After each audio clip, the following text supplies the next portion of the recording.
لیکن تباہ و برباد کرنے سے فرصت کہاں مل رہی ہے. لیکن دنیا کا دانشور طبقہ، دنیا کا انٹلیکچوئل طبقہ آج اسلام کے قریب ہو رہا ہے. ہماری تقریر وہاں نہیں پہنچتی ہے. امریکہ کے واشنگٹن ڈی سی میں یا نیو یارک اور لاس اینجلس میں ہماری تقریر نہیں پہنچتی ہے. لیکن حضور صلی اللہ علیہ وسلم کی، پیغمبر اسلام کی وہ ڈائنامک پرسنالٹی لوگوں کو اپنی جانب امپریس کر رہی ہے. اور دنیا کا انٹلیکچوئل طبقہ آج اسلام کے قریب آ رہا ہے. ہمیں یہ سمجھنا ہوگا اور غور کرنا پڑے گا. یہاں پاس پورا میں کسی چائے خانے پہ بیٹھ کے کوئی کہہ دے کہ اسلام کو خطرہ ہے. اسلام کو نہ تو کل خطرہ تھا، نہ آج ہے، نہ تو قیامت تک خطرہ ہونے والا ہے. کسی نے کوئی کتا کاٹتا ہے تو کہتا ہے دلی میں بیٹھ کے لکھنؤ میں کہ صاحب قرآن سے چند آیتوں کو نکال دو. قرآن مقدس یہ آخری کلام ہے اللہ کا. اور عقیدے کا ایک چیپٹر یاد رکھیے گا ہمیشہ آپ، یہ اتنا ہی بہت ضروری ہے.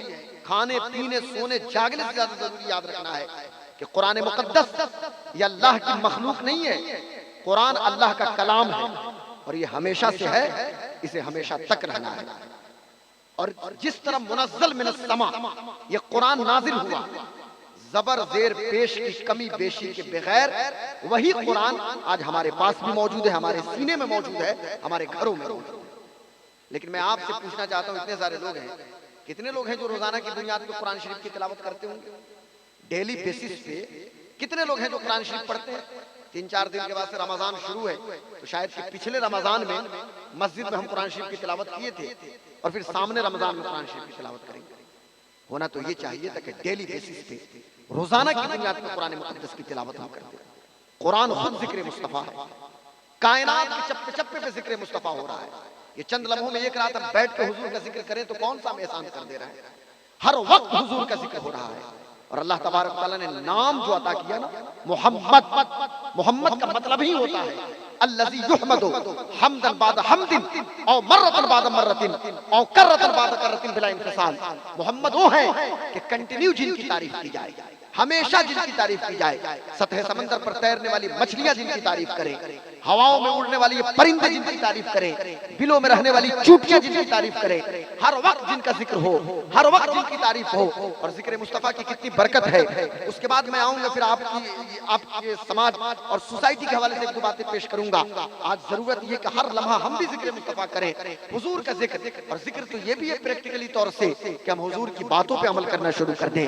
خود بخود ہم حضور کا ذکر کرنا شروع کر دیں گے. کسی حضرت ایک صحابی نے پوچھا تھا حضرت سیدہ عائشہ صدیقہ رضی اللہ تعالیٰ عنہا سے، سیدہ سے پوچھا تھا کہ یا ام المومنین ذرا بتائیں تو صحیح کہ حضور کا اخلاق کیا ہے، حضور کا بیہیو کیا ہے.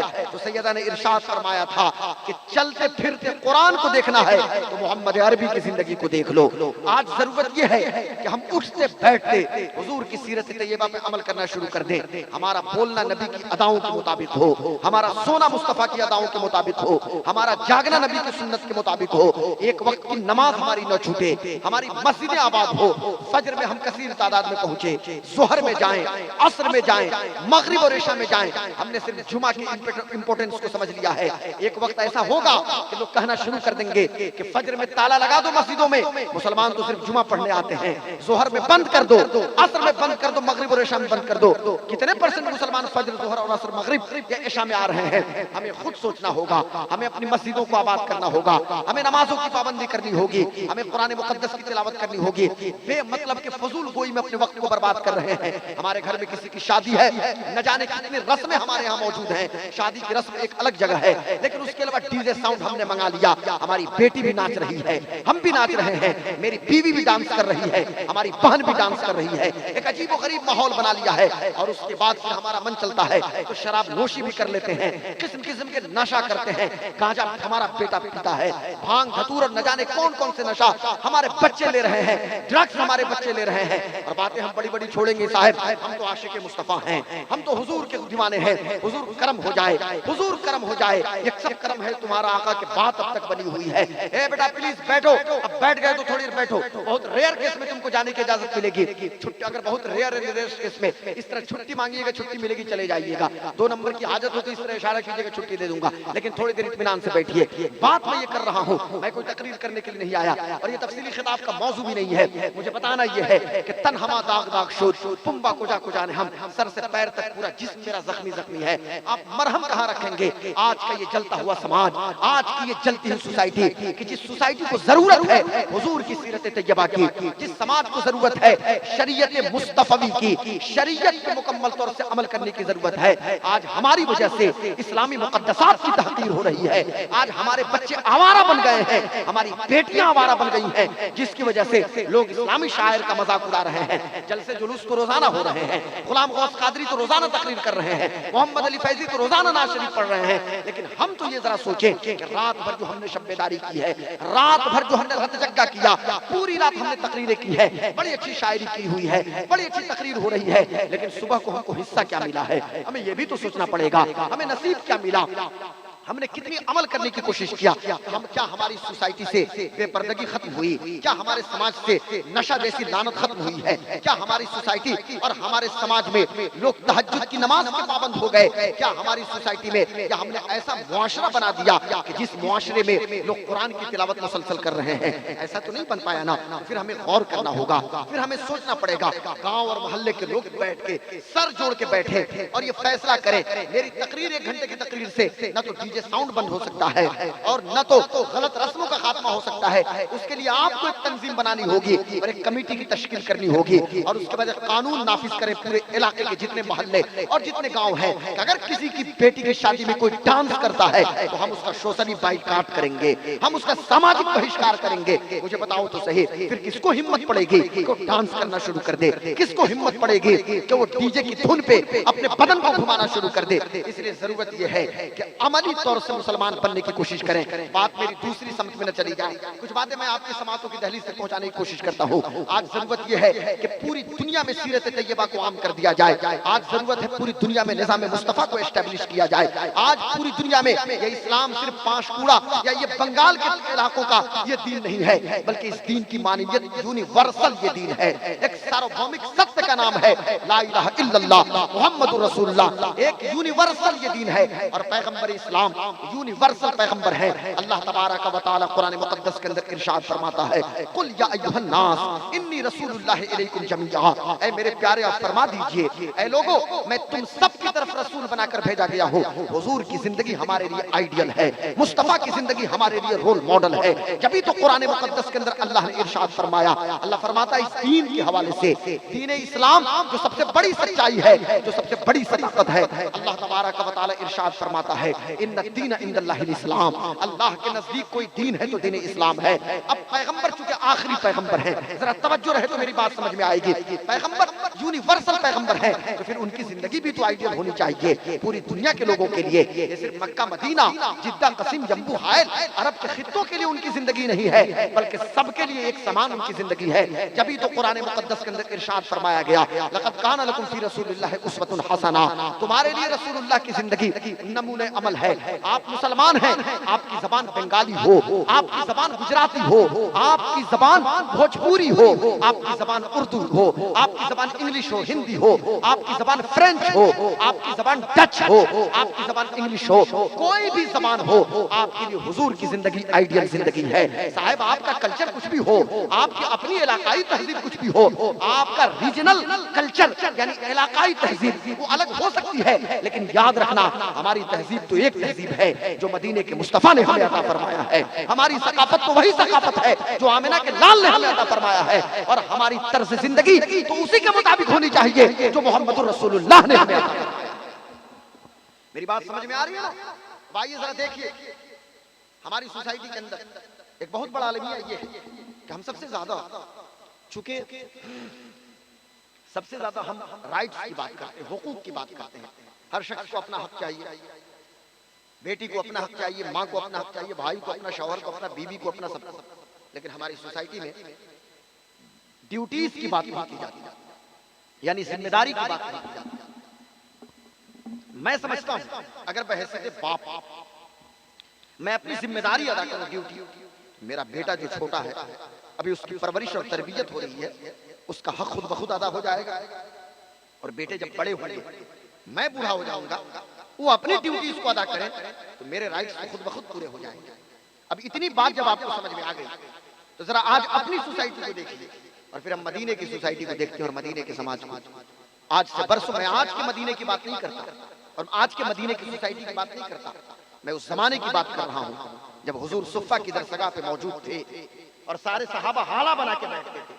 علامہ نیاز اختر صاحب اس وقت آپ دیکھیں تو صحیح سارے صحابہ موجود ہیں، حضرت ابوبکر صدیق سے لے کر جتنے صحابہ موجود ہیں سب کے سب وہاں موجود ہیں۔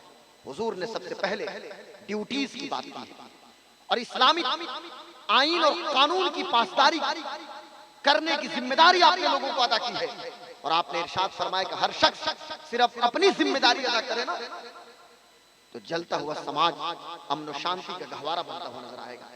آئیے ذرا ایک دو مثال ہم آپ کے سامنے پیش کرتے ہیں، ذرا غور کیجیے۔ آج ہم اپنی سوسائٹی کو دیکھیں اور ذرا اسلامی سوسائٹی کو دیکھیں کہ کیا ہمارے گاؤں کی سوسائٹی اور ہمارا سماج کیا انہی خطوط پہ گامزن ہے یا ہم نے اپنے معاشرے کو انہی طریقے پہ اسٹیبلش کیا ہے یا نہیں کیا ہے؟ ذرا غور کیجئے، توجہ سنیے تو گفتگو سمجھ میں آئے گی، نہیں تو کوئی بات میری سمجھ میں نہیں آئے گی۔ ہو سکے تو اس کو ریکارڈ کریں تنہائی میں 10-20 بار سنے تو اور بات میری سمجھ میں آئے گی۔ میں کہنا یہ چاہتا ہوں ذرا ہم دیکھیں، اللہ نے ہم کو زبان عطا فرمایا، اللہ نے آپ کو بھی زبان عطا فرمایا، اللہ نے سب کو زبان عطا فرمایا ہے، اور زبان کی اہمیت کے بارے میں پوچھنا ہے نا تو اس سے پوچھئے نا کہ جس کو بولنے کی طاقت نہیں ہے، ذرا گونگے سے پوچھئے زبان کا امپورٹنس اور زبان کی اہمیت کیا ہے۔ یہی زبان ہے جو ہمیں کرسی بھی دلاتی ہے اور یہی زبان ہے جو کرسی سے نیچے بھی اتارتا ہے۔ زبان یہی ہے بھائی بھائی کے بیچ لڑائی بھی کراتی ہے، یہی زبان ہے جس سے ہم چغلی بھی کرتے ہیں، غیبت بھی کرتے ہیں، جھوٹ بھی بولتے ہیں، ادھر ادھر کی باتیں کرتے ہیں، کسی کو تانا مارتے ہیں، تکبر کا اظہار اسی زبان کے ذریعے کرتے ہیں، اپنے عادت و اطوار کے ذریعے بھی کرتے ہیں، چال چلن کے ذریعے بھی کرتے ہیں، لیکن زبان کا استعمال کرتے ہیں۔ اب ذرا دیکھیے زبان کو، جس زبان سے ہم گانا گاتے ہیں، جس زبان سے ہم لوگوں کو گالی بکتے ہیں، اس زبان کو اللہ نے فلیکسیبل بنایا ہے، پارٹس آف باڈی میں نہایت لچیلی چیز ہے یہ زبان۔ 32 دانتوں کا پہرا لگا دیا، 2 ہونٹوں کا پہرا ہے، لیکن اسی زبان کو ہم استعمال کرتے ہیں، اور زبان تو اتنی چلتی ہے عورتوں کی، اللہ اکبر۔ ذرا غور کیجیے، پوری زندگی شوہر نے خدمت کری، پوری زندگی شوہر نے بیوی کی ضرورت کو پورا کیا، شادی کے 10 سال کے بعد بھی طلاق واقع ہو جا رہی ہے۔ ہمیں غور کرنا ہوگا، سوچنا ہوگا، شادی کے 15 سال بعد 3 اور 4 بچہ ہونے کے باوجود بھی اگر کوئی عورت طلاق کی ڈیمانڈ کرنا شروع کر دے اور خلا مانگنا شروع کر دے تو پھر ہمیں سوچنا پڑے گا کہ ہمارا گھر کدھر جا رہا ہے۔ ہم نے گھروں کی در و دیوار کے پیچھے ہم نے کیا کچھ کیا ہے، ہمیں اس پہ غور کرنے کی ضرورت ہے، اور سر جوڑ کے سماج کے جو گڑماننے لوگ ہیں انہیں سر جوڑ کے بیٹھنے کی ضرورت ہے۔ سماج کے اندر جن کا نام ہے، جن کی عزت لوگ کرتے ہیں، وہ ذرا سوچیں اور غور کریں کیا وجہ ہے، وجہ کیا ہے؟ تو وجہ صرف زبان کی ہے۔ ایک عورت ایک دوسری عورت اس کے گھر میں آتی ہے اور اس سے پوچھنا شروع کرے گی کہ شادی کے 10 سال ہو گئے، آپ کو آپ کے شوہر نے کچھ دیا ہے؟ بھئی پوری زندگی خرچ وہی دے رہا ہے، ساری ضرورتوں کی تکمیل کر رہا ہے، اور جب اتنی بات کی وجہ سے اب اس کے دماغ میں کیڑا کاٹتا ہے، اب شوہر جب کام سے آتا ہے تو پھر وہ لڑائی اور جھگڑا شروع کر دیتی ہے، اور پھر لڑائی کے نتیجے میں طلاق واقع ہو جاتی ہے، 3 بچے روڈ پہ آ گئے، اس عورت کی زندگی عجیب ہو جاتی ہے۔ میں آپ سے پوچھنا یہ چاہتا ہوں، آخر کس نے اس عورت کو حق دیا تھا، گاؤں کی ایک بوڑھی عورت کو، کہ دوسرے کے گھر کو خراب کرنے کی ضرورت کیا تھی؟ آخر کس نے حق دیا تھا کہ تم دوسرے گھر میں تم کو جانے کی ضرورت کیا تھی؟ تم تو بوڑھی ہو گئی تھی، تمہاری عمر 60 سال ہو گئی تھی، ہونا تو یہ چاہیے تھا کہ آپ نے آنگن میں مصلی بچھاتی، ہاتھوں میں قرآن لے کے قرآن کی تلاوت شروع کر دیتی، ہونا تو یہ چاہیے تھا کہ ہاتھوں میں تسبیح لے کے نبی مکرم پہ درود پڑھنا شروع کر دیتی، لیکن تم نے کیا کیا؟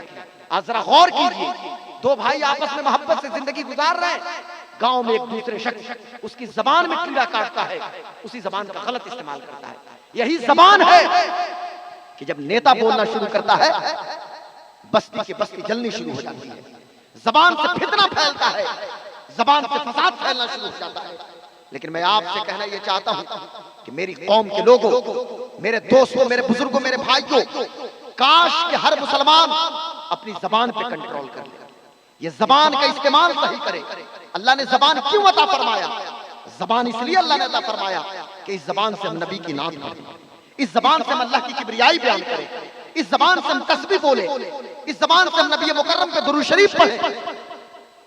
اس کے لیے زبان اللہ نے عطا فرمایا نا۔ لیکن ہم ذرا سوچیں اپنی بیٹیوں اور اپنی ماؤں اور اپنی بہنوں سے میں کہنا چاہوں گا کہ وہ بھی ذرا غور کریں کہ ان کی زبان کہاں استعمال ہو رہی ہے، ان کی زبان کہاں چل رہی ہے۔ تو ایک چیز تو زبان ہے، اب ذرا توجہ ادھر ہے۔ دوسری چیز کیا ہے؟ دوسری چیز شرمگاہ ہے، جینیٹل ایریا۔ آج سب سے زیادہ فتنہ اور فساد پھیلایا گیا ہم نے، تو اس میں ہماری نگاہوں کا قصور ہے۔ جلسے جلوس تو روزانہ ہو رہے ہیں، لیکن ہم نے اپنی نگاہوں پہ کتنا کنٹرول کیا؟ قرآن مقدس کے اندر سورہ نور کی ورس نمبر 38 کے اندر اللہ ارشاد فرماتا ہے قل للمؤمنین یغضوا من ابصارہم ویحفظوا فروجہم ذالک ازکی لہم ان اللہ خبیر بما یصنعون۔ اے محمد، آپ مسلمان مردوں کو حکم دیجئے کہ غیر محرم عورتوں سے اپنی نگاہوں کی حفاظت کریں اور اپنی شرمگاہوں کی حفاظت کریں۔ اگر وہ ایسا کرتے ہیں تو ان کے لیے ٹھیک ہے، نہیں تو وہ جو کچھ بھی کریں گے اللہ تبارک تعالیٰ کو خبر ہے۔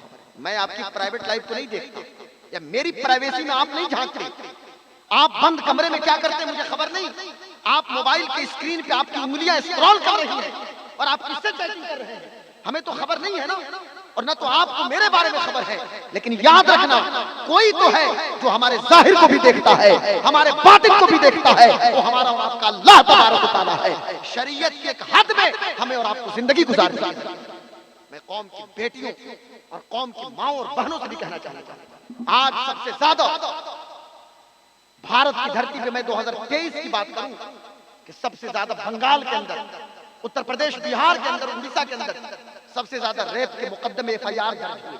یہ تو جو درج ہوئے انہوں نے، ابھی کچھ دنوں پہلے کی بات ہے، آپ کو خبر ملی ہوگی، اسپین کی ایک خاتون چلی ہے ورلڈ ٹور پہ، اس نے جاپان کو کراس کیا، اس نے مختلف کنٹریز کو کراس کیا۔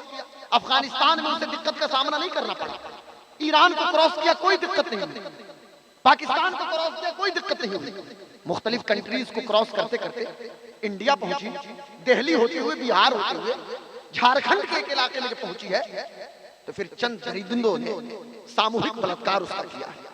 میں آپ سے پوچھنا یہ چاہتا ہوں، کون کنٹرول کرے گا؟ کاش کہ پوری دنیا رسول پاک کی ایک حدیث پہ عمل کر لیتی نا، تو آج کا یہ جلتا ہوا سماج امن و شانتی کا گہوارہ بنتا ہوا نظر آتا۔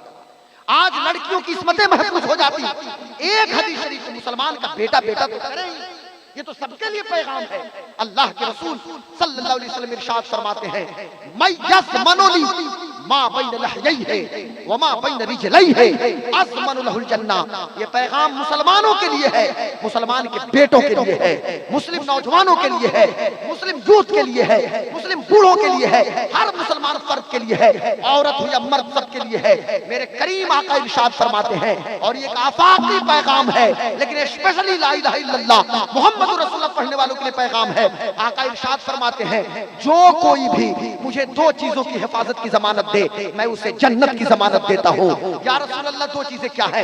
آقا فرماتے ہیں دو ڈاڑھوں کے بیچ جو زبان ہے تم مجھے زبان کی حفاظت کی ضمانت دو میں تجھے جنت کی ضمانت دیتا ہوں، اور دو جانگوں کے بیچ جو شرمگاہ ہے تم اس کی حفاظت کی ضمانت دو میں تجھے جنت کی ضمانت دیتا ہوں۔